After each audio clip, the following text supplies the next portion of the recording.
It's interesting, isn't it? How often these huge moments in history, these real turning points, they kind of pop up in the most ordinary places. Yeah, You totally. think about Moses, right? Yeah. Just a guy out in the middle of nowhere tending his sheep. Right. Not exactly the image you'd picture for like a It's world-changing event. not a glamorous setting. No, not at all. Yeah. But that's exactly where he has this crazy encounter with the budding bush. And that's what we're diving into today. Okay, sounds good. Exodus chapter 3. What are the important parts, the stuff that we, and especially the people listening, should really be paying attention to? What's the takeaway, even today? I like that. More than just retelling the story. Exactly. So I've got Moses. He's a shepherd. He's in the wilderness, just doing his thing. And then, bam, he sees this bush completely on fire. On fire! But here's the thing. It's not burning up. That's not how fire works. No, not usually. Hmm. So from there, things get pretty wild. Pretty wild. Well, before we get to the wild part, let's set the stage a bit more. Where's Moses in his life? Good point. It's important to remember he's not in Egypt at this point. He's actually tending sheep for his father-in-law, Jethro. Jethro. And Jethro is a priest in Midian. That detail kind of sets Moses apart from what the Israelites are going through back in Egypt. He's on the outside looking in. In a way, yeah. And then there's the location itself. He's led the flock to the far side of the wilderness. Far side. Yeah, and he ends up at Horeb, which is also called the Mountain of God. Okay, so it's already a bit significant, even before the bush. It is. There's this feeling of remoteness, of being in an unexpected place for such a big event. Like, you wouldn't think you'd run into God while doing chores. Definitely not. And then there's the burning bush itself. It wasn't just like a campfire. It was more than that. Way more. This wasn't just some random fire. The text says the angel of the Lord appeared in the flames. Oh. Yeah. But the bush, get this, it wasn't actually burning up. It's like defying the laws of nature. Exactly. And that's what grabs Moses' attention. It's this anomaly, something he has to figure out. You can't just ignore it. No way. The text actually says, Moses thought, I will go over and see this strange sight, why the bush does not burn up. He's drawn to it. It's his own decision to get closer. It's like he's choosing to step into this divine moment. Right. And that's when it happens. When the Lord saw that he had gone over to look, God called to him from within the bush, Moses. Moses. Powerful. Calling him by name twice. Like Yeah. really personal. Absolutely. And Moses answers. He says, here I am. Simple, but it shows he's present, ready for whatever's next. Totally. But then there's this boundary set up. Yes. God tells him, do not come any closer, and then take off your sandals, for the place where you are standing is holy ground. Holy ground. Yeah, it's a separation. It's marking this place as different because of God's presence. It's not just any random patch of desert anymore. Not at all. Yeah. And taking off the sandals, that was a way of showing reverence, recognizing the sacredness of the spot.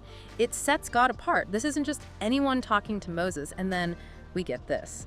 I am the God of your father, the God of Abraham, the God of Isaac, and the God of Jacob. Talk about family history. Seriously, this isn't some random God. This is their God, the God of their ancestors.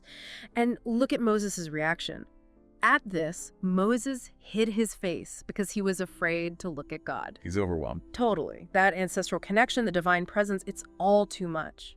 So why this whole grand appearance? What's the reason God is showing up like this? Well, God says, I have indeed seen the misery of my people in Egypt. I've heard them crying out because of their slave drivers, and I am concerned about their suffering. God sees them. He hears them. And not just that, he's got a plan.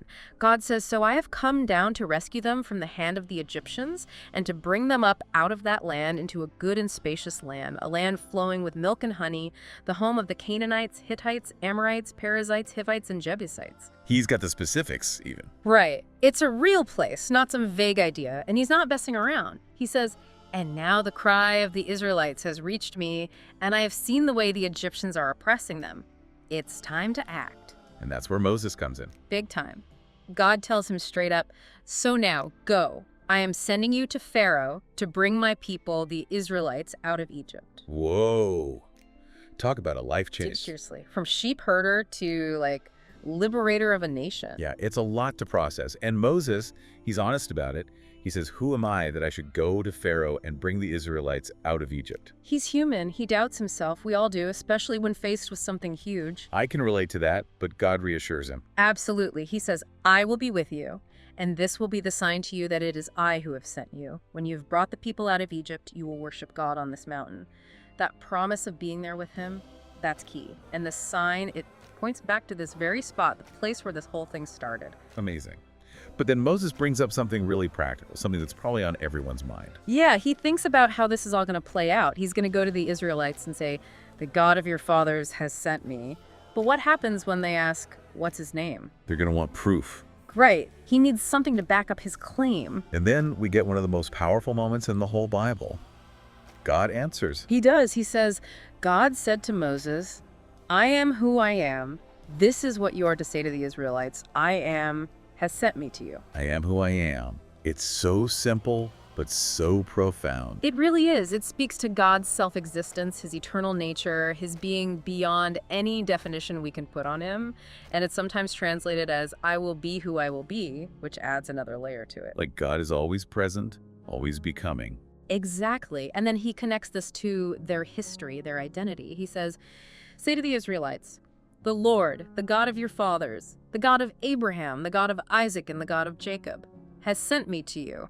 This is my name forever, the name you shall call me from generation to generation." It's tying their past to their future. Yeah, it's powerful stuff.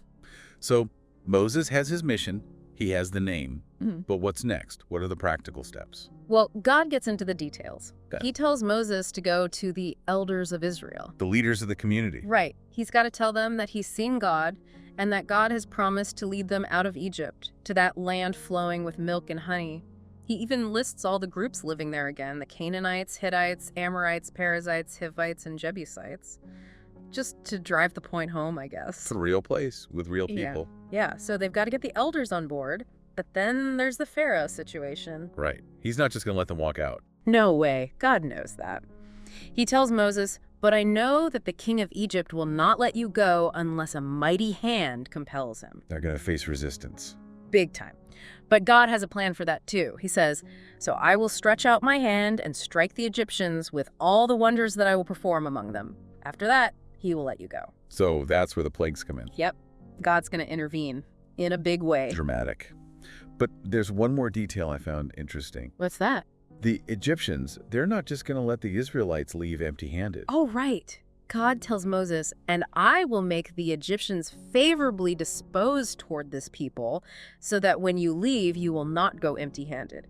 Every woman is to ask her neighbor and any woman living in her house for articles of silver and gold and for clothing, which you will put on your sons and daughters, and so you will plunder the Egyptians." It's like they're getting compensated for their years of slavery. It's a provision, yeah. And maybe a little bit of payback, too. Wow.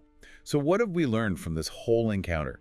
We've seen this huge turning point, this pivotal moment, and it happened in the most ordinary setting. Totally. And the way God interacts with Moses, it's so personal. He calls him by name. He builds this relationship. It's not some distant, abstract God. Yeah, it's intimate. And this promise of freedom, it's rooted in their history, their connection to their ancestors. That's huge.